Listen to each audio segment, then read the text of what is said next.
રવિવારની સાંજની સભામાં આજના વિદુષી વક્તા જલજા વેદ અને આભાર વ્યક્ત કરનાર ભગવતીબેન પંડ્યા સહિત આપ સૌનું હું હાર્દિક સ્વાગત કરું છું. ગુજરાતી સાહિત્ય ફોરમ વિશે જો હું ટૂંકમાં આપને કહું ને તો તે એક નોન રિલિજિયસ અને નોન પોલિટિકલ સંસ્થા છે. દુનિયાભરમાં ખૂણે ખૂણે ગુજરાતી લોકો ફેલાયેલા છે. 60 મિલિયન લોકો ગુજરાતી લોકો ખૂણે ખૂણે ફેલાયેલા છે અને એમના મત પારસી કવિના મત પ્રમાણે જ્યાં જ્યાં વસે ગુજરાતી ત્યાં ત્યાં સદાકાળ ગુજરાત. એ મતે ગુજરાતી જ્યાં ગયો ને ત્યાં તેનો પહેરવેશ, તેની ખાણીપીણી, એની બોલચાલ, એની ભાષા, એના તહેવારો બધું જ લઈને ગયો છે. અને એટલે કવિને લખવાનું મન થયું કે જ્યાં ગુજરાતી ગયો ને ત્યાં આખું ગુજરાત ઊભું કરે છે. ઘણા બધા આજે મને નવા સભ્યો પણ દેખાઈ રહ્યા છે, તો તેમને હું એટલું જ જણાવીશ કે આ અમારો 286મો એપિસોડ છે અને આગળના બધા જ એપિસોડ જો તમારે જાણવા, સમજવા, સાંભળવા હોય તો અમારી યુટ્યુબ ચેનલને સબસ્ક્રાઇબ કરશો, જેથી કરીને આપને અમારા આગળના બધા જ એપિસોડ સાંભળવા મળશે. ગુજરાતી સાહિત્ય ફોરમની એક વિશિષ્ટતા તમને કહું તો એ કે દરેક વખતે જુદા જુદા વિષયો હોય છે અને એ વિષયને ન્યાય ગુજરાતી ભાષા કેટલી સરસ રીતે આપી શકે છે એનો આ પુરાવો છે. વિષય ગમે તે હોય પણ વક્તાએ બોલવાનું ગુજરાતીમાં. એક જ શરત, બીજું કશું જ નહીં. ગમે તે વિષય, દુનિયાના કોઈ પણ ખૂણેથી કોઈ પણ વિષય લઈ આવો ને, ક્લાઇમેટ ચેન્જ છે કે કોઈ પણ ગુફાનું વર્ણન છે કે હેરિટેજનું વર્ણન છે, એ કંઈ પણ હોય તો ગુજરાતી ભાષા એટલી બધી સમૃદ્ધ છે કે એ ભાષા કોઈ પણ વિષયને ન્યાય આપી શકે છે. અને એ મતે ગુજરાતી સાહિત્ય ફોરમ ગુજરાતી ભાષાના પ્રચાર, પ્રસાર અને જાળવણી માટે એકદમ તત્પર રહી છે. અને એ તત્પર રહેવા માટે આપ સૌનો, શ્રોતાઓનો અને વક્તાઓનો જે ટેકો મળ્યો છે એ એટલો સબૂત છે કે અમને આ વૃક્ષને ફેલાવવા માટે સંપૂર્ણપણે જળ સિંચન મળી રહેલું છે. હવે ગઈકાલે વિશ્વ માતૃભાષા ગુજરાતી દિન ગયો. તમને બધાને થયું છે ને આપણી પણ માતૃભાષા ગુજરાતી છે, તો એના માટે મને 2 શબ્દ લખવાનું મન થયું. એ મેં લખ્યું છે, હું આપ સમક્ષ વાંચી સંભળાવું છું. કહું છું આજે પૂર્ણ ગૌરવ સાથે કે હું ગુજરાતી. કહું છું આજે પૂર્ણ ગૌરવ સાથે કે હું ગુજરાતી. મારી વહાલી માતૃભાષા ગુજરાતી. ખૂણે ખૂણે વિશ્વમાં પહોંચ્યો હું ગુજરાતી. ખૂણે ખૂણે વિશ્વમાં પહોંચ્યો હું ગુજરાતી. લઈને મારા તહેવાર, પહેરવેશ અને મારી વહાલી માતૃભાષા ગુજરાતી. ગર્વ છે મને છટાથી, ગૌરવથી, ઉન્નત મસ્તકથી બોલાતી મારી વહાલી ગુજરાતી ભાષા. ગુજરાતી સાહિત્ય ફોરમ એનો એક જ નાદ છે, તમને બધાને ખબર છે ને. હું ગુજરાતી, મારી વહાલી ભાષા ગુજરાતી. હું ગુજરાતી, હું ગુજરાતી, હું ગુજરાતી. આજે આપણે એ ગઈકાલે જે માતૃભાષા દિન ગયો એ દિન નિમિત્તે આપ સૌને ગુજરાતી તરીકે આપ સૌ ગુજરાતીને પણ મારા સહસ્ત્ર નમસ્કાર કરું છું. હવે વધારે વખત ન લેતા આપણે ઘણી વખત છે કે પરિચય માટે પણ કહેતા હોઈએ છીએ, પણ મને એવું લાગ્યું આજે કે જલજા એટલું સરસ બોલશે ને કે એના બોલવામાંથી જ આપણને એનો પરિચય થઈ જશે. તો જલજા, તમને તમારો પરિચય તમે જાતે જ આપી, તમારા વક્તવ્ય દ્વારા તમારો પરિચય અમને મળવાનો છે એની ખાતરી છે. તો આપને હું સંબોધન માટે વિનંતી કરું છું. વિશ્વ માતૃભાષા દિવસ અને હવે આપણે બધા ગુજરાતીમાં વક્તવ્ય એન્જોય કરવાના છે, તો બહુ સરસ મોકો છે અને ઘણો બધો મોજનો વિષય છે. અને આજનો આપણો વિષય પણ એ જ છે કે મોજ એક સફર. તો ક્યારે પણ આપણે મોજ એવો શબ્દ બોલીએ એટલે ઓટોમેટિકલી ચહેરા પર એક હાસ્ય, એક સ્મિત આવી જાય ખૂબ જ મજાનો વિષય છે.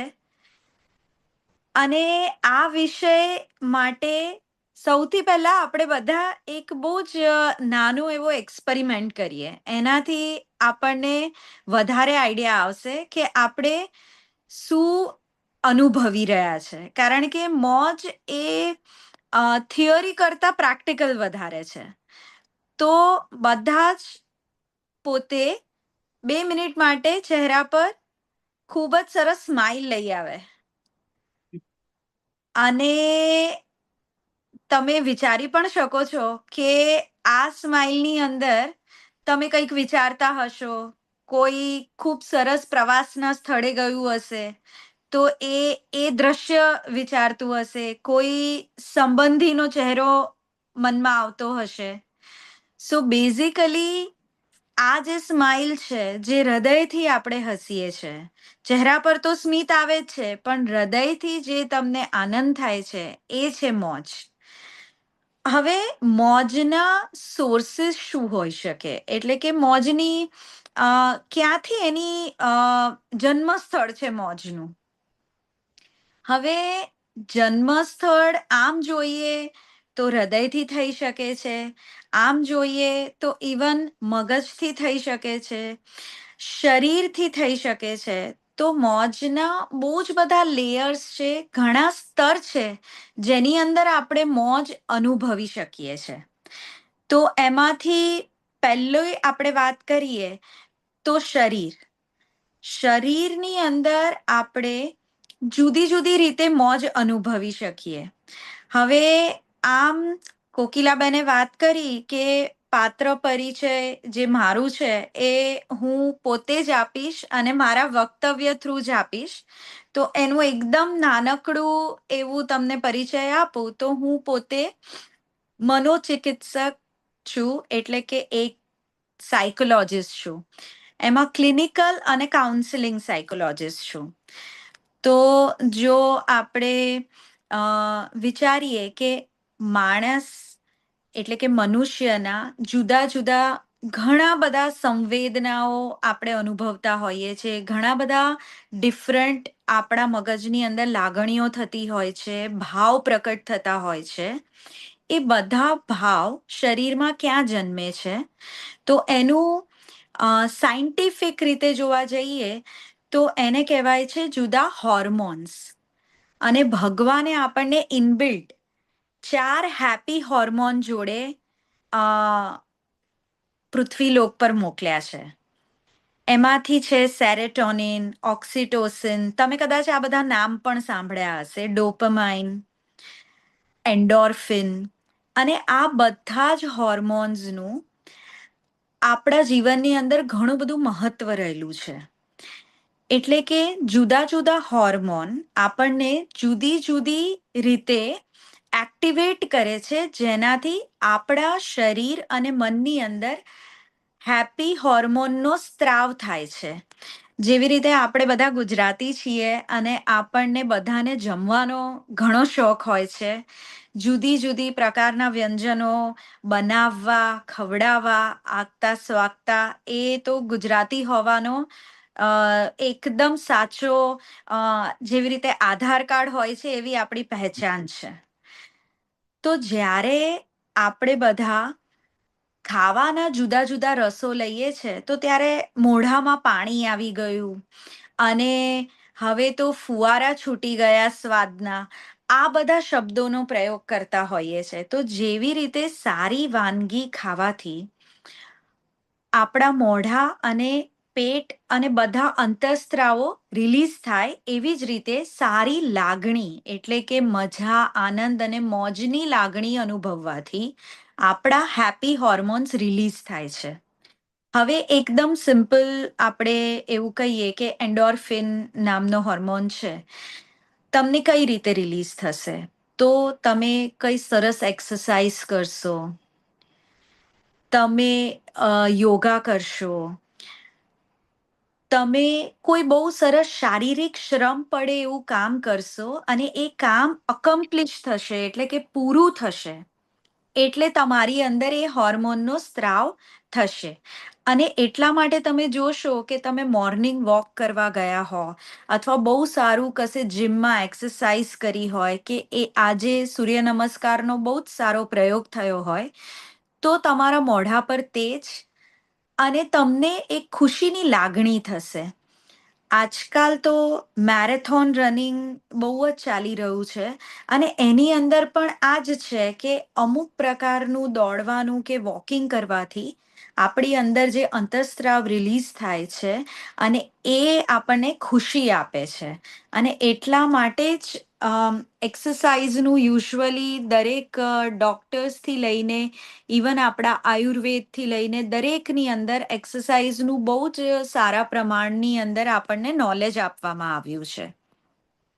હવે શારીરિક ક્ષેત્રમાં જુદા જુદા હોર્મોન્સ જેવી રીતે આપણને મદદ કરે છે એવી જ રીતે માનસિક ક્ષેત્રની અંદર પણ જુદા જુદા હોર્મોન આપણને મદદ કરે છે.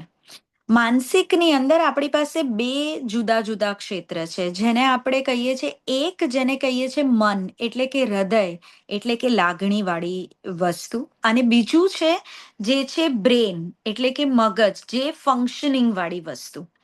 હવે મગજની વાત કરીએ તો સારું ડિસિઝન મેકિંગ આપણે કરીએ, બહુ સરસ નિર્ણય શક્તિનો વિકાસ કરીએ, કે પછી આપણે કોઈ ટુ ડુ લિસ્ટ લખ્યું હોય અને એ બધા જ લિસ્ટ આપણું આજનું કામ ફિનિશ થઈ જાય. આવા જુદા જુદા બ્રેનને રિલેટેડના વર્કમાં કાં તો તમે બહુ જ સરસ કામ કરો અને તમારા બોસ તમને રિવોર્ડ આપે, તે વખતે પણ તમારા મન અને હૃદયની અંદર બહુ જ પોઝિટિવ લાગણીઓનો સંચાર થાય છે. એટલે કે આપણને મોજ આવે છે. અને ચેલેન્જીસ તમે પૂરી કરો, કોઈ ચેલેન્જ લીધી હોય, કોઈ કામ જે તમે 30 મિનિટમાં કરતા હો એ આજે તમે 20 મિનિટમાં પતાવો, ત્યારે પણ તમને બહુ જ સારો કાર્ય સંતુષ્ટિની મજા આવશે અને એનાથી પણ આપણી અંદર ઘણા અંતઃસ્ત્રાવો હેપીનેસ વધારશે. પછી હૃદય એટલે કે લાગણી, ઇમોશન્સ, જ્યારે તમે કોઈ તમારા પ્રિય પાત્રને હગ કરો અથવા બહુ જ નાના બાળક જોડે આપણે જ્યારે રમીએ અને એ ખિલખિલાટ હસે, આ બધા જ સમયે આપણા હૃદયની અંદર પુષ્કળ પોઝિટિવ લાગણીઓ જન્મે છે અને આપણને ખુશીનો એકદમ અહેસાસ થાય છે. એ અહેસાસ છે મોજ, જે આપણે હૃદયના સ્તરે અનુભવીએ છીએ. એટલે માનસિકની અંદર આપણે બે પાર્ટ જોયા, જેને સાયકોલોજીની ભાષામાં કહેવાય છે કોગ્નિટિવ, અને હૃદયવાળો એટલે કે જે બ્રેનવાળો પાર્ટ હતો એને કહેવાય છે કોગ્નિટિવ, અને જે હૃદયવાળો પાર્ટ હતો એને કહેવાય છે ઇમોશનલ. અને ઇમોશનલ સેટિસ્ફેક્શન પણ આપણને ઘણા બધા રોગોથી મુક્તિ આપે છે, ઘણી મોજ કરાવે છે. અને એટલા માટે જ આપણે ગુજરાતી તરીકે તો સંબંધોમાં ઘણું જ ઇન્વેસ્ટ કરીએ છીએ અને એનાથી આપણને મોજ આવે જ છે. જેવી રીતે ગ્રુપની અંદર ગરબા રમવાથી મોજ આવે છે, આ બધી જ એક્ટિવિટીઝની અંદર તમારી અંદર મોજ જન્મે છે.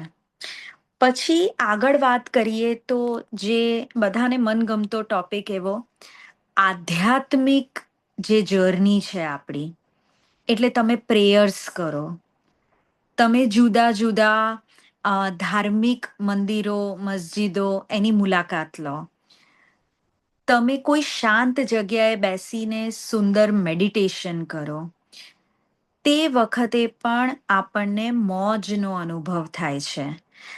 આ બધી જ આપણા રૂટીનની એક્ટિવિટીઝ છે અને આ બધી જ રૂટીનની એક્ટિવિટી કરવામાં આપણને મોજ આવે છે. તેમ છતાં પણ રૂટીનની અંદર ઘણી વખત આપણે એટલું બધું જડતાથી જીવતા હોઈએ છીએ અથવા તો એટલા ટેન્શન અને સ્ટ્રેસમાં જીવતા હોઈએ છીએ કે આપણે ભગવાને આપેલી આપણને સુંદર સિસ્ટમનો કે નેચરે આપેલી તત્વનો ઉપયોગ કરી શકતા નથી અને આપણે એકદમ જ જડતાપૂર્વકનું જીવન જીવીએ છીએ અને ત્યારે આપણે મોજ અનુભવી શકતા નથી. નોર્મલ ભાષામાં આપણે બધા એને તણાવ, ચિંતા અને સ્ટ્રેસના નામે ઓળખીએ છીએ, જે આપણી મોજ છીનવવામાં બહુ જ જવાબદાર તત્વ છે. અને ચિંતા, સ્ટ્રેસ, એન્ઝાયટી આ અનુભવવું એ એકદમ નેચરલ બાબત છે. એટલે એની અંદર કાંઈ જ અજુગતું નથી. પણ એને મેનેજ કરવાની જે કળા છે એ આપણે બધાએ શીખવી જોઈએ. એનાથી જ આપણે એના પર વિજય પ્રાપ્ત કરી શકીશું. તો સૌથી પહેલી વાત છે કે મોજ શું કોઈ વાર આવે કે મોજ રોજે રોજ થવી જોઈએ? તો એનો આન્સર છે કે મોજ તો રૂટીનમાં જ હોવી જોઈએ. જીવન ભારપૂર્વક નહીં પણ આભારપૂર્વક જીવવું બહુ જ જરૂરી છે. એટલે આ સંજોગોની અંદર આપણે કઈ રીતે રૂટીન લાઈફની અંદર મોજ અનુભવી શકીશું? તો સૌથી પહેલી વાત છે કે રૂટીન લાઈફની અંદર અગર આપણે મોજ અનુભવવી હોય તો આપણું આખા દિવસની જે દિનચર્યા છે એ પ્રમાણે આપણે ડિઝાઇન કરીએ કે જેની અંદર કાર્ય અને ફ્રી ટાઈમ એનું બહુ જ સારું બેલેન્સ હોય. તો તમે બધાએ સાંભળેલું હશે કે એક સૂત્ર છે, 24 કલાકના દિવસને હવે એકદમ મેથ્સનો વિષય આવી ગયો છે કે 8 + 8 + 8 એટલે કે 24 કલાક. તો 8ના 3 ઝુમખા આપણે પાડવાના છે. તો એની અંદર એક ઝુમખો છે જેને કહીએ છીએ 8 અવર્સ ઓફ રેસ્ટ કે સ્લીપ. એટલે એમાં આરામ માટેના 8 કલાક. પછીના જે 8 કલાક છે એનો ઉપયોગ છે કામ માટેના 8 કલાક. કામ એટલે કોઈ પણ કામ હોઈ શકે જે આપણું રોજનું કામ હોય, જેમ કે ઘરકામ હોય, તમે કોઈ ઓફિસમાં કામ કરતા હો તો એ હોય.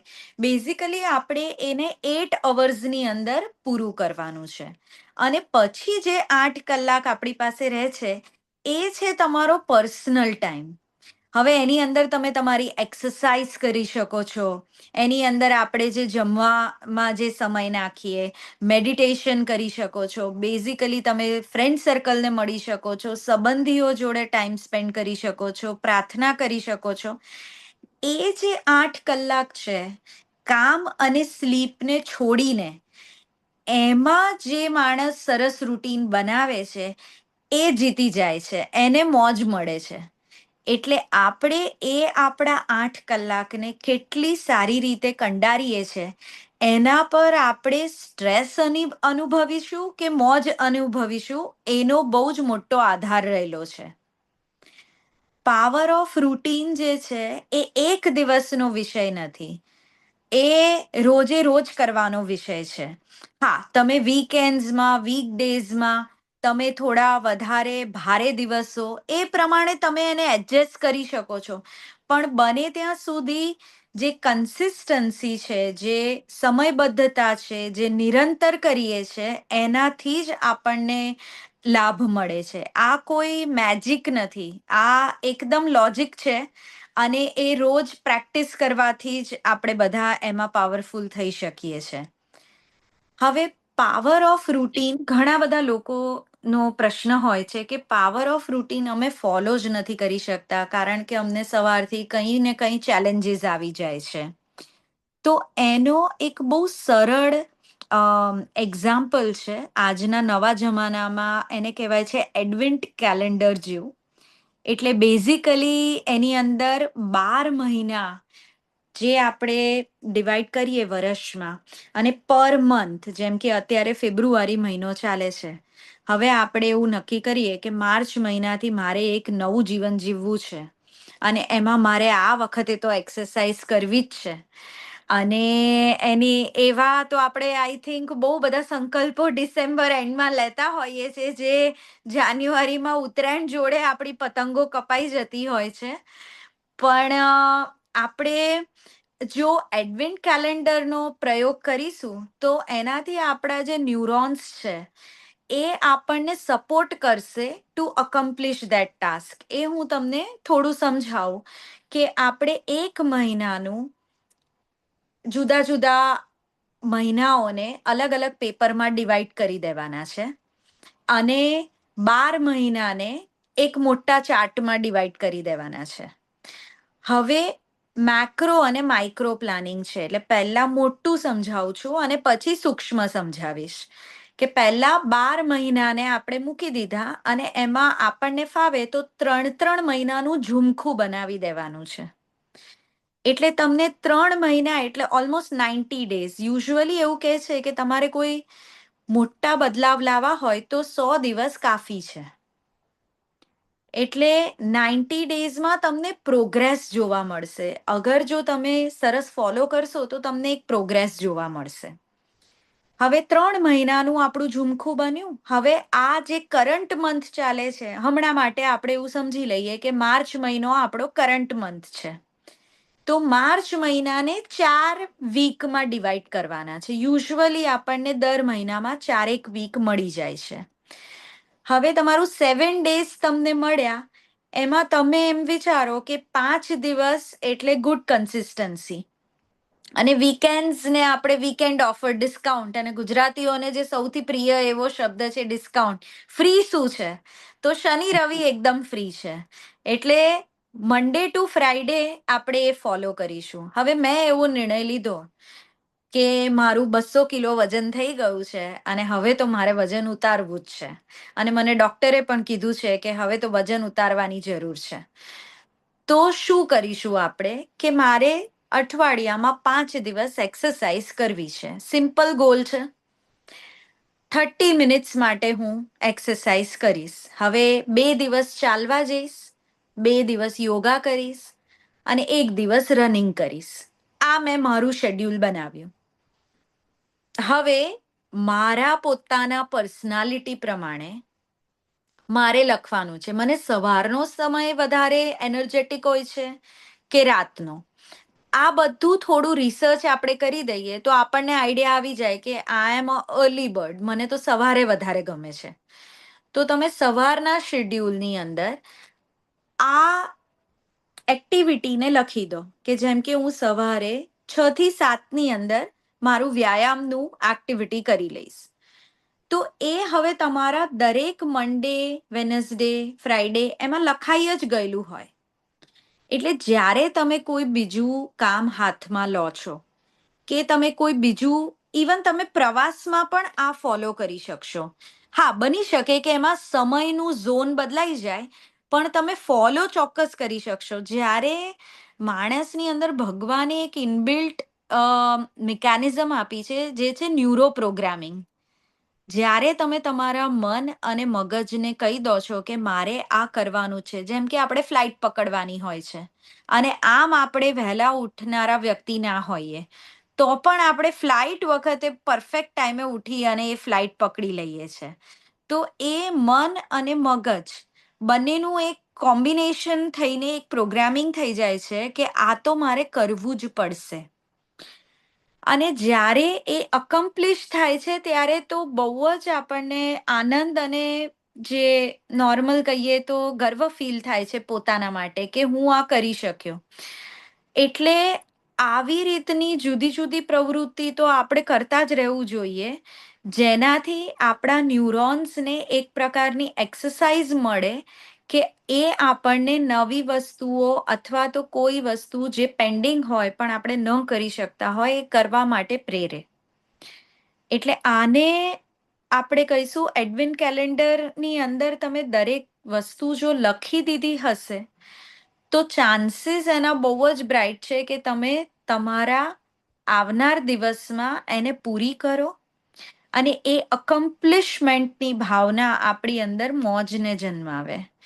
અને મોજે મોજ અને રોજે રોજ તો ખરો ગુજરાતી કહેવાય.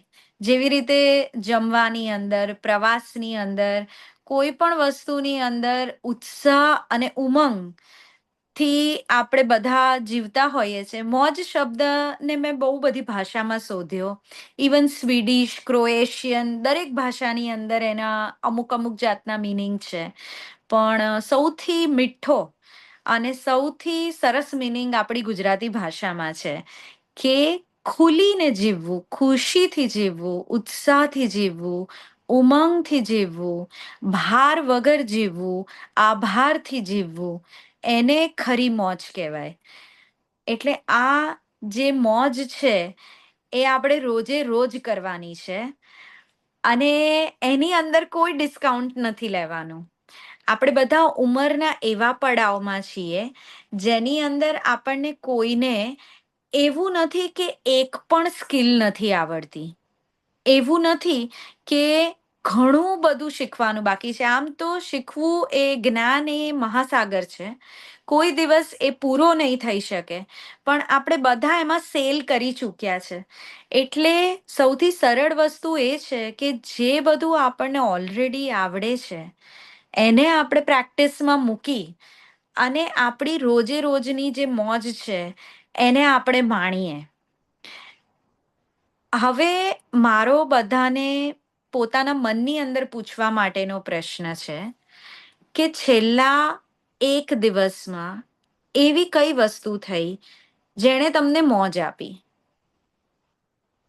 જો એક દિવસમાં યાદ ના આવે તો લાસ્ટ વીકમાં, એક વીક પહેલા એવી કઈ વસ્તુ હતી જેણે તમને બહુ મજા કરાવી, હૃદયથી તમને આનંદ થયો? 1 મહિનામાં, 6 મહિનામાં, વરસમાં? બેઝિકલી જેમ તમને બધાને આઈડિયા હશે કે આપણે ગ્રેટિટ્યુડ જર્નલ લખતા હોઈએ છીએ, એટલે આભાર વ્યક્ત કરવા વાળી જર્નલ. એવી જ રીતે આપણે આપણી મોજની ડાયરી રાખવી જોઈએ કે કઈ વસ્તુ મને ખૂબ જ ખુશ કરે છે. જરૂરી નથી કે એ વસ્તુ પૈસાની જ મોહતાજ હોય. મટીરિયલિસ્ટિકલી જ તમે એને ફીલ કરતા હો, જરૂરી નથી કે મોજ ફક્ત પૈસાથી જ આવે. કોઈને જોડે બહુ જ સારો વાર્તાલાપ થાય તો પણ મોજ આવી શકે છે. મંદિરની અંદર ઠાકોરજી બહુ જ સરસ તમને ઝાંખી આપે, એનાથી પણ આપણને મોજ આવી શકે છે. આજે આપણે ચાલવા જઈએ અને આપણું શ્વાસ, પગ અને બધું રિધમમાં ચાલે તો પણ આપણને મોજ આવી શકે છે. એટલે મોજ કરવાના બહુ જ બધા આપણી પાસે રસ્તા છે. આપણે એ એક્સપ્લોર કરવા જોઈએ, જેનાથી આપણે રોજે રોજના જીવનમાં મોજ લાવી શકીએ. હવે એક નાની એવી સ્ટોરી કહું કે મોજ એક્ઝેક્ટલી શું છે એ આપણને ખબર પડશે. અ એક બધાએ ગામડાની એવી વાર્તા સાંભળી હશે કે એક રાજા હોય છે અને એનું બહુ જ મોટું રાજ્ય હોય છે. અને એનું રાજ્ય એટલું બધું ધનાઢ્ય હોય છે, શ્રીમંત હોય છે કે બધા જુદા જુદા બહેરૂપિયા આવી અને એમના રાજ્ય પર ચઢાઈ કરે.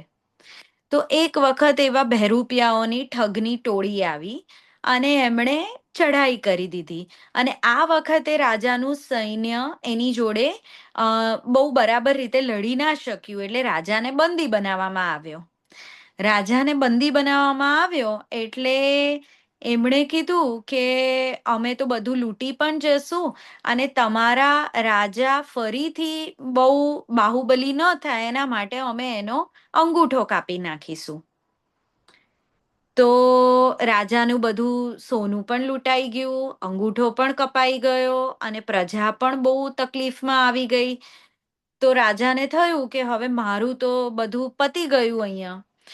તો પછી વજીર હતા એ બહુ પોઝિટિવ હતા અને ડેફિનેટલી હોશિયાર હતા. તો એમણે એવી સલાહ આપી કે રાજાજી, આપણે આ ધન ફરી પણ કમાવી શકીશું. આપણે બધા મહેનત કરીશું અને આપણે ફરી કમાઈશું. વર્ષોના વર્ષો વીત્યા અને સાચે રાજા ફરી ધનાઢ્ય થઈ ગયા. એ ગામ વધુ શ્રીમંત થઈ ગયું અને એ લોકો ફરી જાહો જલાલીથી જીવવા માંડ્યા. તો રાજા અને વજીર એક દિવસ બાગમાં ટહેલતા હતા. તો વજીરે કીધું કે રાજા, હવે તો તમે બહુ મોજમાં હશો, કારણ કે હવે તો તમારું બધું જ પાછું આવી ગયું છે. ઉપરથી તમે વધારે સારી રીતે જીવો છો. તો રાજાએ કીધું, ના, મને તો અફસોસ છે કે મારો અંગૂઠો કપાઈ ગયો, એટલે હું તો મોજમાં નથી. એટલે વજીરે કીધું કે જો, મને તો એવું લાગે છે રાજા કે આપણે બહુ જ મોજથી જીવી રહ્યા છે અને આપણે બધું જ પાછું મેળવી ચૂક્યા છે. તો પછી થોડા વખતમાં ફરીથી ઠગ લોકો ને બહેરૂપિયા લોકો ને એવા કબીલાઓ વાળા આવ્યા અને એમણે કીધું અમે તો રાજાની બલી જ લઈશું. હવે રાજાની બલી લઈશું એને લઈ ગયા અને પછી એમણે જોયું કે અંગૂઠો તો કપાયેલો છે એટલે કીધું કે ના, જેનું અંગ એક પણ વ્યવસ્થિત ન હોય એની અમે બલી ના લઈએ. તો પછી વજીર ને રાજા અને બધાને છોડી મૂક્યા. તો પછી વજીરે કીધું કે રાજાજી હવે તમને કેવું લાગે છે? તો રાજાએ કીધું કે હવે મને મોજ લાગે છે કે મારો જીવ બચી ગયો અને આપણું રાજ્ય પણ બચી ગયું. તો આખી જે મોરલ ઓફ ધ સ્ટોરી કે એનો સાર ગણીએ એની અંદર એવું છે કે આપણો અભિગમ, એટીટ્યુડ, કે આપણો દ્રષ્ટિકોણ, પરસેપ્શન કેવું છે. જેવું આપણું પરસેપ્શન હશે એવું જ આપણને દ્રશ્ય દેખાશે. એટલે આપણા ગુજરાતીમાં એક બહુ જ સરસ કહેવત છે, જેવી દ્રષ્ટિ એવી સૃષ્ટિ. એટલે આપણે જે નજરિયો રાખીએ છે એના પર આપણો આખો અમ, અનુભવનો, લાગણીનો તંતુ રહેલો છે. અને એટલા માટે મોજ જે છે એ આવશે નહીં.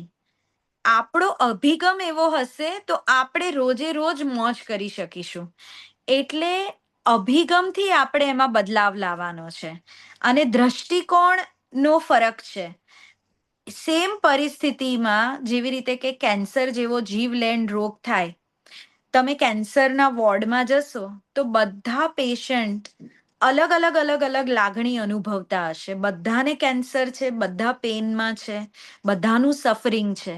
પણ અમુક લોકોનું જે અભિગમ છે, દ્રષ્ટિકોણ છે, એનાથી એમના ઇવન હિલિંગમાં પણ સાયન્ટિફિક ડેટા એવું કહે છે કે જે લોકો મોજથી રહે છે, એમના હોર્મોન્સથી લઈને દરેક અંતસ્ત્રાવ એમના હિલિંગમાં મદદ કરે છે. એટલે આના એટલા બધા સાયન્ટિફિકથી લઈને બધી જ જાતના બેનિફિટ છે. અને સૌથી મોટી વાત તો એ છે કે ભગવાને આપણને કેટલા જન્મો જન્મ પછી મનુષ્યનો આજે જન્મ આપ્યો છે. તો આપણા અંદરના ભગવાન અને બહારના બધા લોકોને આપણે મોજ કરાવીએ એ જ આપણો અભિગમ હોવો જોઈએ. અને હું રિંકીબેનને ને એમને રિક્વેસ્ટ કરીશ કે આપણે થોડું ઇન્ટરેક્ટિવ રાખીએ. જો કોઈને પણ કંઈ પણ શેર કરવું હોય કે પ્રશ્ન પૂછવો હોય તો આપણે વાત કરીએ.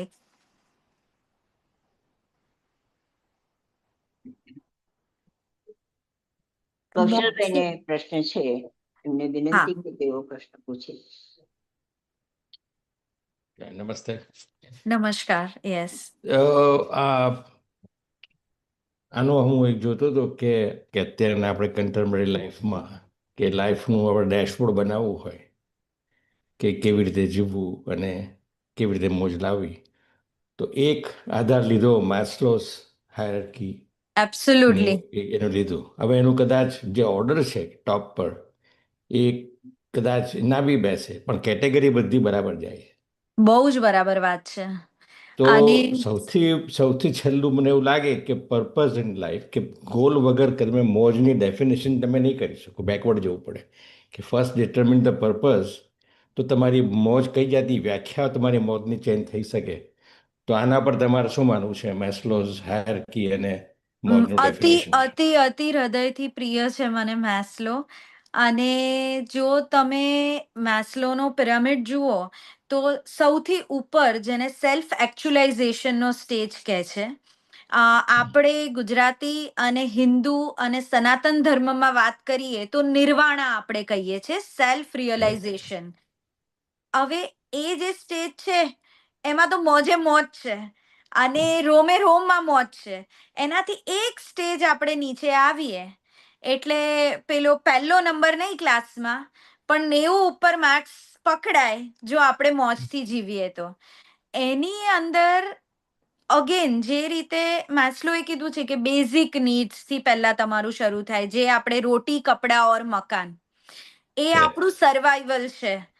એટલે કોઈ વાર ખુશી મળી જાય તો એ આપણું સર્વાઈવલ છે. ધીરે ધીરે આપણે અઠવાડિયે એક વાર જે વેસ્ટર્ન અપ્રોચ છે કે વીકેન્ડમાં મજા કરી લેવાની, તો એ મિડલ સ્ટેજીસ છે.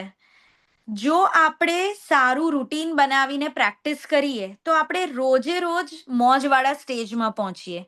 મારું એવું કહેવું છે કે 24 કલાકમાંથી 24 મિનિટ એવી નીકાળીએ આપણે જેમાં આપણે પોતાની જોડે સમય વિતાવીએ. એનાથી સ્ટ્રેસ લેવલ, હોર્મોન, તમારું રૂટીન બ્રેકિંગ બધાની અંદર અદ્ભુત ફાયદો થશે. ઇવન અમે બ્લડ પ્રેશર્સ, ડિપ્રેશન્સ એવા પેશન્ટમાં પણ આ પ્રયોગ કરી જોયા છે અને એની અંદર ફિનોમિનલ રિઝલ્ટ્સ છે. એટલે અલાયદો સમય એમાં તમે બુક વાંચી શકો છો, સૂર્યાસ્ત જોઈ શકો છો, તમે હળવું વોક કરી શકો છો, તમે સીવણકામ ગમતું હોય તો એ કરી શકો. કોઈ એવી મનગમતી વ્યક્તિ કે પ્રવૃત્તિ કે કોઈ સાધન, ઇન્સ્ટાગ્રામમાં રીલ જોવાનું આપણે આમાં નહીં ગણીએ, પણ કંઈક Right. એવું જેમાં પોતાની જોડે જોડાવાય. એટલે 24 મિનિટ ખાલી તમે પોતાના માટે આપો તો એનાથી પણ બહુ જ મોજ તમને જન્મે છે. અને તમે જોશો કે તમે જીવનમાં પાછું ફરીને જોશો તો એ જ સમય આપણને યાદ રહે છે, જેમાં આપણને Right. સાચે મોજ આવી હોય છે. હવે એ કોઈ દ્રશ્ય જોવાથી પણ આવે, કોઈ વ્યક્તિ જોડે પણ આવે, તો એ આપણે ડેફિનેટલી એક્સરસાઇઝ કરી શકીએ. એમાં ઘણું આપણને લાભ મળશે. Thank you. Yes. યસ. અચ્છા જલેજા, હમ કોઈ વખત એવું થાય કે દેખે રીતે કોઈ પણ કારણ ના હોય, છતાં પણ મન ઉદાસ થઈ જાય, એનું મનોવૈજ્ઞાનિક કારણ શું હોય છે? એટલે એની અંદર ઉંમરનો જાદુ તો હું કહીશ જ. જે એક સેન્ટેન્સ છે, બે સેન્ટેન્સ છે. એક છે age is just the number. આપણે બધાએ બહુ વાર સાંભળ્યું હશે આ sentence. At the same time age does matter. હું એવું કહું છું આ પેરાડોક્સ છે, પણ આ બંને સેન્ટેન્સ એક સાથે બોલાવા જોઈએ, કારણ કે બંને સેન્ટેન્સ બે પાસા છે જીવનના. મને એવું લાગે છે કે મજાનું પ્રમાણ આપણે વધારતા જવું પડે. જેવી રીતે આપણે ઉંમર થાય એમ ડોક્ટર કહે ને કે આ દવાનો હવે ડોઝ વધારવો પડશે, હવે આ દવાનો આટલા પર અસર નહીં થાય. મને એવું થાય છે કે ટેમ્પરરી ઉદાસીનતા, હંમેશા આપણે પોતાને પૂછી લેવાનું કે તારી પાસે કોઈ કારણ છે ચિંતા કરવાનું, કે તારી પાસે કોઈ કારણ છે ઉદાસ થવાનું? તો અંદરથી જવાબ આપશે ના, એવું તો કંઈ બહુ કારણ છે નહીં. કાં તો જવાબ આવશે કે છે કારણ. તો બીજો પ્રશ્ન પૂછવાનો છે, શું આના માટે કંઈ કરી શકાય એવું છે? અંદરથી આવશે કે હા થઈ શકે છે તો કરી કાઢો. જો જવાબ આવશે કે નથી થઈ શકતું તો ઓકે, પછી આપણે ભગવાનને પ્રાર્થના કરી અને આપણી પાસે પેલું જે ભક્તિ માર્ગ છે ને એ બહુ સુંદર છે, શરણાગતિ, કે બધું ભગવાન પર મૂકી દેવાનું અને આપણે ફ્રી થઈ જવાનું. અને જ્યારે પણ આ ઉદાસીનતા તમને લાગે કે થોડી હેવી છે ને, ઊભા થઈ જવાનું અને કંઈક પ્રવૃત્તિ કરી લેવાની. એટલી સરસ બોડીની અને માઇન્ડની સિસ્ટમ છે કે જ્યારે બોડી મૂવ કરવા માંડશે, માઇન્ડ સેમ ઇમોશનને નહીં પકડી રાખે. એનું એકદમ મીઠું ઉદાહરણ આપું. બહુ જ રડવું આવતું હોય ને, ઊભા થઈને ચાલવા માંડજો, કાં તો દાદર ચડવા માંડજો, રડવાનું બંધ થઈ જશે. બંને એક્ટિવિટી એક સાથે નહીં કરી શકો. એટલે આપણે આપણા ઇમોશનને ચેન્જ કરી શકીએ છે. મારો કહેવાનો તાત્પર્ય એ છે કે આપણા હાથમાં છે કે આપણે એ ઇમોશનને ચેન્જ કરી શકીએ છે. એટલે એના પ્રત્યે આપણે પ્રયત્ન કરવો જોઈએ. મારા બહુ જ બધા ડિપ્રેશનના જે પેશન્ટ્સ હોય છે, એને હું યુઝ્યુઅલી કહેતી હોઉં છું કે આજે છે ને ઘરની સફાઈ કરવાની છે આપણે. ડસ્ટિંગ, કપડાં, વાસણ, કચરા, પોતા. અને જો એ કરવા માંડે બધું ડિપ્રેશન જતું રહેતું હોય છે, ઇન ધ ટર્મ્સ ઓફ કે એ એક લાગણી છે, એક ઇમોશન છે જેને આપણે બદલી શકીએ છીએ.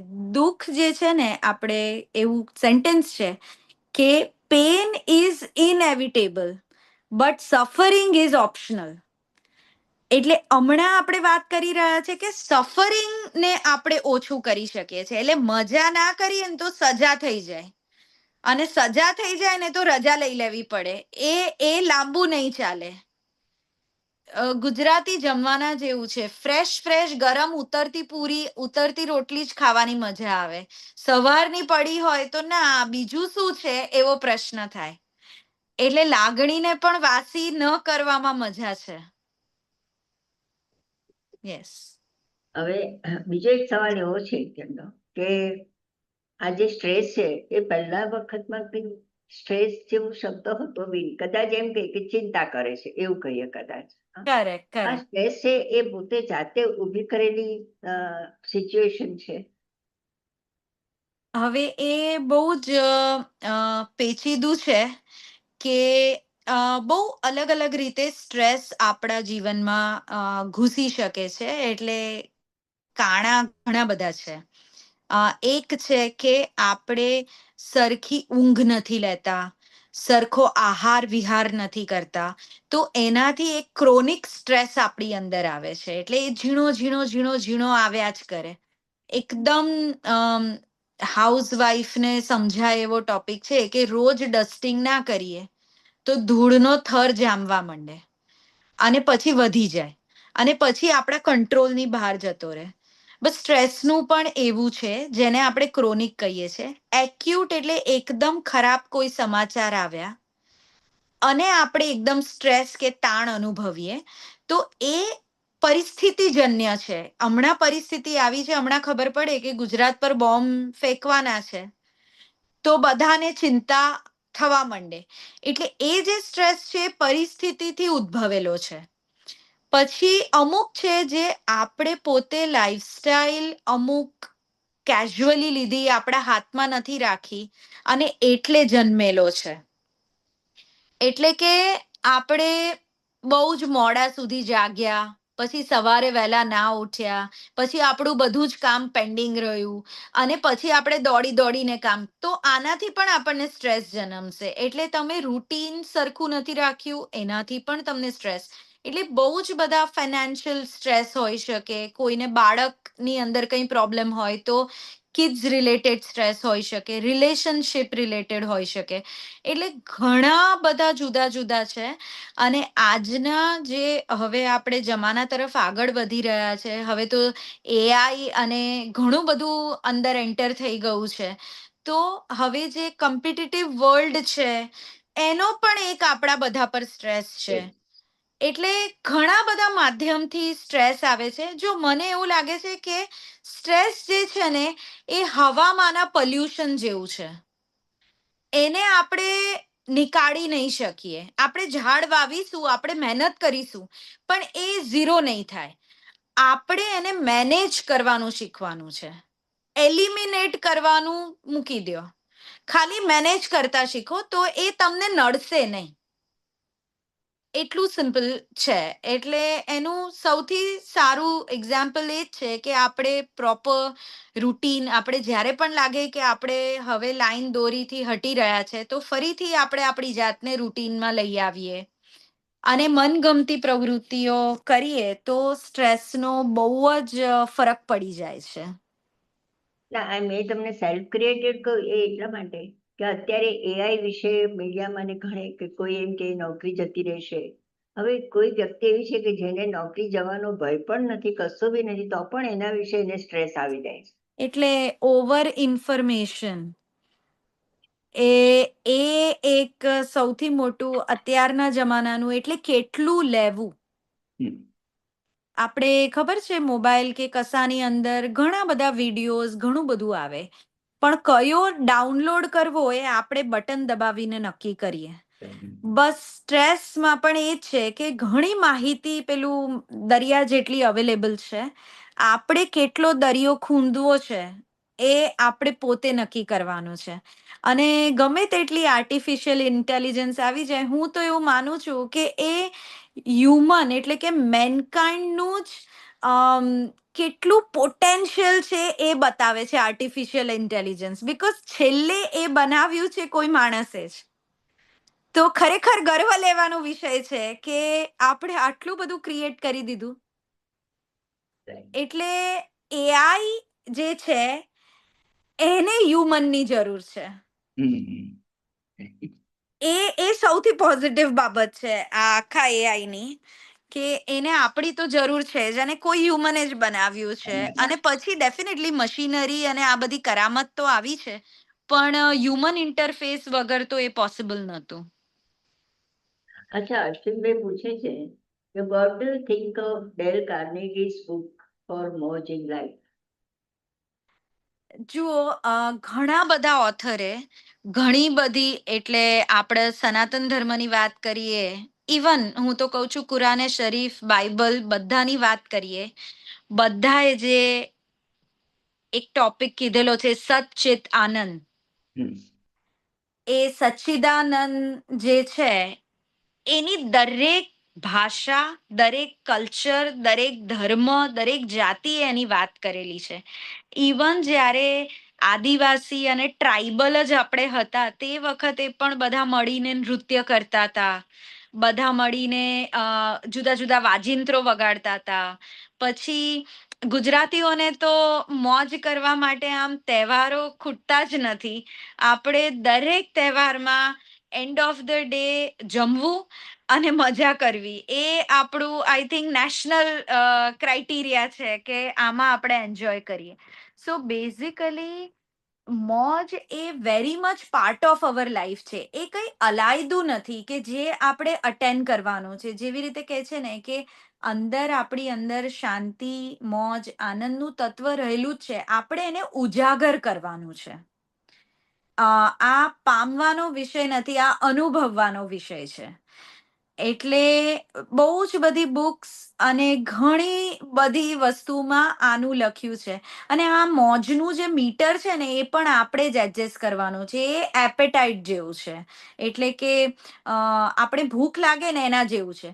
તમે ખા ખા ખા ખા કરો તો એ વધતું જ જાય, ઇલાસ્ટિક છે આ, એટલે બહુ ડાયનેમિક છે.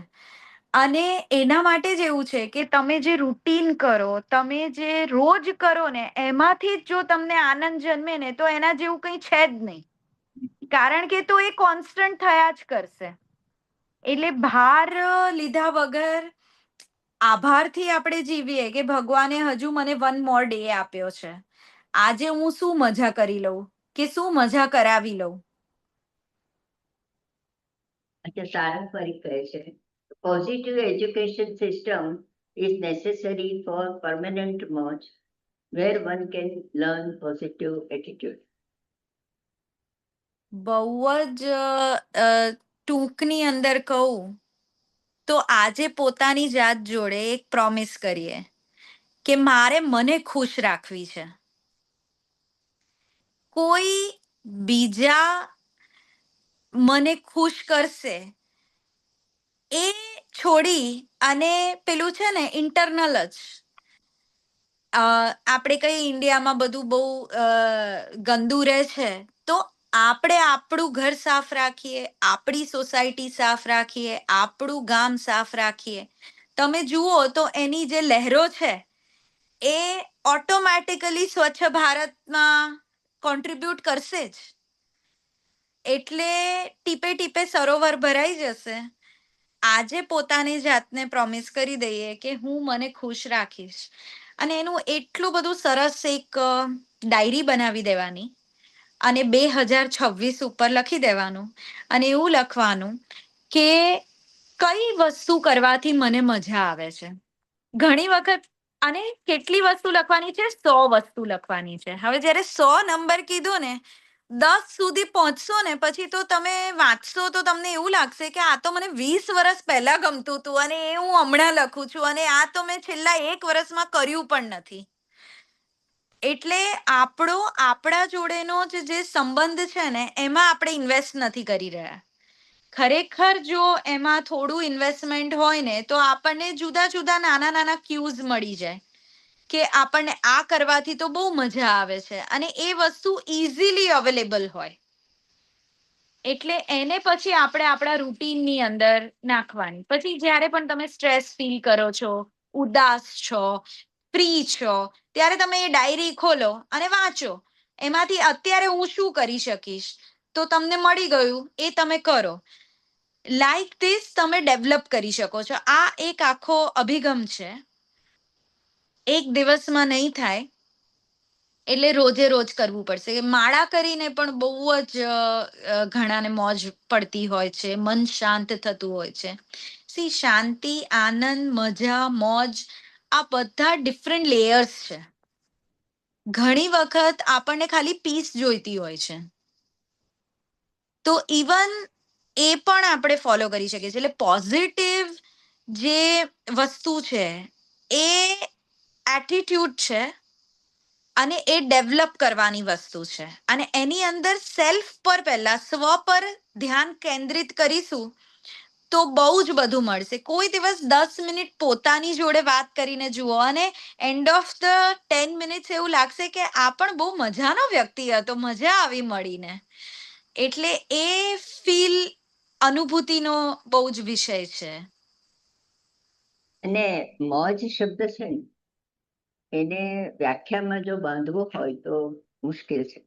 કારણ કે મોજની વ્યાખ્યા દરેક વ્યક્તિએ અલગ અલગ હોય છે. ડેફિનેટલી. ઘણી વાર એવું થાય કે નાની નાની વસ્તુમાં મોજ મળી જાય ને તો દિવસ આખો સરસ જતો રહે. બહુ જ. પણ એ નાની વસ્તુમાં મોજ કરતા, મોજને અનુભવતા આવડવું જોઈએ.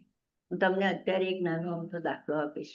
મુંબઈમાં લોકલ ટ્રેનમાં જે માણસ રોજ જાય છે એ બોરીવલી ચર્ચગેટ જાય છે. પહેલા જો એને સીટ મળી તો મજા પડી ગઈ. પછી જો તે દિવસે એને જતી વખતે પશ્ચિમ બાજુમાં સીટ મળી ગઈ તો હા હા, કારણ કે ઈસ્ટ બાજુ તડકો આવે અને ત્યાં પણ જાય. એવી જ રીતે ગાડી ચર્ચગેટ તરફ જાય છે અને એનું મોઢું બી ચર્ચગેટ તરફ છે. એ જાતની સીટ મળી તો સામો પવન મળી ગયો તો મજા પડી ગઈ. ઓહો. એટલે આ મુંબઈ ઘરાની જે મોજ છે એના ઉપરથી મને એવું થાય કે આપણે બી જીવનમાં નાની વસ્તુમાં મોજનો સ્વીકાર કરી લઈએ તો દુઃખી થવાનો વખત જ ના આવે. ને that is the positive thinking towards the life, I think so. બહુ જ જરૂરી છે. ઘરની અંદર કોઈ ખરાબ ઘટના થઈ હોય તે વખતે તમે બેઝિક, હું એને મોજ નહીં કહું પણ હું એટલીસ્ટ એવું કહીશ કે જેનાથી થોડું ફીલ ગુડ આવે. એવું છે કે સરસ બધાએ ખીચડી કઢી પણ સરસ જમ્યા ગરમ ગરમ. ઇવન એ પણ એક મોજ છે. એ દુઃખ તો કોઈ લઈ નહીં શકે, પણ અત્યારે થોડો ભાર હળવો થઈ જશે તો આ સમય કાઢવો ઈઝી પડી જશે. એટલે હંમેશા એ કોશિશ કરવાની, કોન્ટ્રીબ્યુટ કરવાનું કે આપણે કોઈને મજા કરાવીએ, આપણે મજા કરીએ. એ આપણું ફોકસ ઓફ લાઈફ હોવું જોઈએ. અને એ જ્યારે ફોકસ ઓફ લાઈફ હોય ત્યારે તમને એટલું બધું, ઈશ્વર એટલો બધો અદ્ભુત વ્યક્તિ છે કે એ તમને જુદા જુદા ક્યુઝ આપશે કે જ્યાંથી તમને મોજ મળશે. તમે એક વખત નક્કી કરી દેશો કે આજે તો મારે મોજ કરવી જ છે તો તમને એમાંથી મળશે અલગ અલગ. ડેફિનેટલી ભગવાન આપણને એ બધું જ મણકા સજાવીને જ આપતા હોય છે. આપણે માળા પહેરવાની જ વાર હોય છે. મારા પર્વ તો આવડવું જોઈએ પહેલી વાત. હા. ઓકે, નિમિષા પરવારને કંઈક કહેવું છે આપણે એમને. હા, ચોક્કસ. નિમિષા. હેલો મેં યસ થોડું લેટ જોઈન કર્યું પણ ઇટ્સ રિયલી ઇન્ટરેસ્ટિંગ ટોપિક.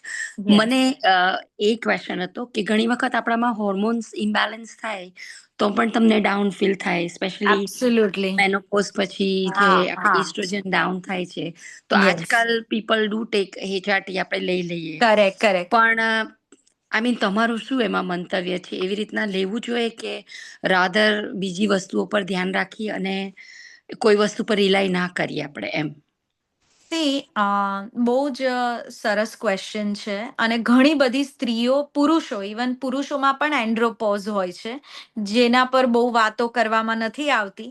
પણ આ ફોરમમાંથી હું તો કહીશ જ કે સ્ત્રીને ને પુરુષને બંનેને અલગ અલગ પડાવ થાય છે, ઇવન આપણે કહીશું મિડ લાઈફ ક્રાઇસિસ, ઇવન એ પણ એક ઢળતી ઉંમરમાં પણ બહુ બધા હોર્મોન અને બદલાવ આવતા હોય છે.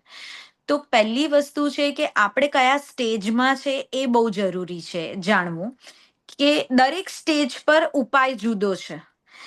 હવે સ્ટેજીસ વાઇઝ આપણે બધું કરી શકીએ, પણ અગેન જે વાત આવી પાવર ઓફ રૂટીન, કે આપણે રોજના જીવનમાં એવું શું કરીએ છીએ જેનાથી આપણને સારું ફીલ થાય,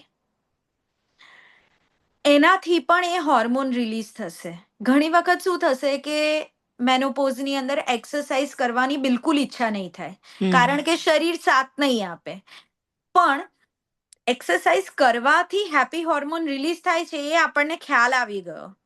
તો હવે મને જીમ જવાનું કે યોગા જવાનું તો બહુ જ કંટાળો આવે છે, ત્રાસ લાગે છે, તો એનાથી તો ઓર કોર્ટિસોલ હાઈ થઈ જશે, કારણ કે સ્ટ્રેસ થઈ જશે કે હવે હમણાં ક્યાં જવાનું. પણ તમે જો સરસ ગાયન મૂકશો અને હમ. એની જોડે ડાન્સ કરશો, અગેન ઇટ્સ અ કાર્ડિયો, અને તમને એમાં મોજ આવશે, જેમ કે આપણે ગરબા કરીએ. તો આ રીતે આપણે આપણા મનને ઓળખવાનું છે અને પછી એને લિંક કરવાનું છે કે તને એક્સરસાઇઝ જીમમાં નથી મજા આવતી ને, કંઈ વાંધો નહીં, તું હવે ડાન્સ કર. પછી આપણે વોક કરવા ગયા અને બહુ જ સારું આપણું પ્લેલિસ્ટ લગાડીને ગયા, તો એ આપણે કરી શકીએ છીએ. તો ડેફિનેટલી આપણે એ એક્ટિવિટીઝ તો કર્યા જ કરવાની છે જેનાથી આપણા હેપી હોર્મોન રિલીઝ થાય. અને બીજું, જ્યાં ઘડી દવાની જરૂર છે ત્યાં દવા લેવાની જ, એમાં પણ કોઈ બહુ મોટું રોકેટ સાયન્સ નથી. આજે મને બ્લીડ થતું હોય તો મને કોઈ ડોક્ટર સર્જરી કરે તો it is completely life saving. એટલે આપણે કયા સ્ટેજ અને આપણી કઈ પોઝિશન છે એ જોઈને નિર્ણય લઈ શકાય, પણ આ બધું બિલકુલ હાર્મફુલ નથી. અને મનગમતા વ્યક્તિ જોડે વાત કરવાથી પણ બહુ જ રાહત થતી હોય છે એ સમયમાં, કારણ કે સમટાઈમ્સ ખાલી એટલું જોઈતું હોય છે કે કોઈ સાંભળે, કોઈ સમજે, ભલે એ વસ્તુ સોલ્વ ના થાય. એકચ્યુઅલી હ્યુમન ટુ હ્યુમન બસ આટલું જ જરૂરી હોય છે. Thank you. Yeah welcome. હવે આજે તો ખૂબ જ ઘણી બધી ચેટ બોક્સમાં બધાની ઘણી બધી આવેલી છે, બધાને ખૂબ ગમ્યું છે. ખૂબ સરસ થેન્ક રીતે યુ. મોજની વ્યાખ્યા કરી અને બધાને મોજ પણ પડી ગઈ આજે. એ પહેલી વાત છે. જલેજાએ ખૂબ સરસ રીતે સરળ ભાષાની અંદર મોજ કરાવી, એટલે એ મોજ બદલ હું જલેજાનો મારી રીતે અને જીએસએફ તરફથી ખૂબ ખૂબ આભાર માનું છું. બહુ અને જ આવી જ રીતે તમે મોજ કરતા રહો અને અમને બધાને મોજ કરાવતા રહો, એવી એક અત્યારે એક શુભેચ્છા પણ વ્યક્ત કરું છું. અને દરેક વખતે આપણે જે કહીએ છીએ ને કે મોર પીછાથી રળિયામણ, એવી રીતે જો શ્રોતાગણ ના હોય તો આટલા સરસ વક્તવ્યનો શું અર્થ? એટલે સાચી વાત છે. આજના શ્રોતાઓનો તો હૃદયપૂર્વક ખૂબ આભાર માનું છું. અને એ બધા સહિત આજનો આપણો કાર્યક્રમ છે એને અહીંયા અસ્તુ કરીએ એ પહેલા ભદ્રાબેન વડગામાને કંઈ કહેવું છે તેઓ આવી જાય. ભદ્રાબેન.